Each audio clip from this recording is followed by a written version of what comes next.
তো hello' guys, স্বাগতম জনাইছোঁ মোৰ অন্য এটা মিনি ভ্লগলৈ। তো বৰ্তমান আছোঁ গাইজ মই এতিয়া নলবাৰীৰ এইটো হৰি মন্দিৰ হয়। যিহেতু এইবাৰ 92 সংখ্যক ৰাস মহোৎসৱ, সেইবাবে ইয়াত 92খন ফ্লেগ লগাই দিছে। তো গাইজ নলবাৰীৰ ৰাসৰ মূল আকৰ্ষণ হৈছে আমাৰ জুবিনদাৰ লগতে আছে বাহিবাদক দীপক শৰ্মা। তো গাইজ নলবাৰীত কিবা বেলেগ দেখা পালেও নাপালেও কিন্তু মানুহ বহুত দেখা পাব গাইজ, বহুত মানুহ হয় নলবাৰীত।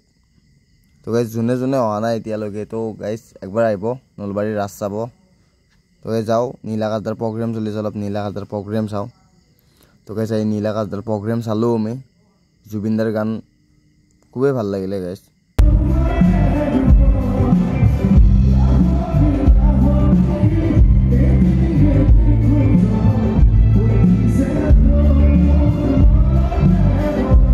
তো গাইজ নীলাকাজদাৰ প্ৰগ্ৰেম চেছ, তো চাই লওক। এতিয়া মানুহ নাই, প্ৰায় সকলোবোৰ ঘৰলৈ গ'ল। বাকী গাইজ লগ পাম অন্য এটা মিনি ব্লগত। তো bye bye, thank you guys. ভিডিঅ'টো ভাল লাগিলে ফ'ল' এটা কৰি দিব গাইজ।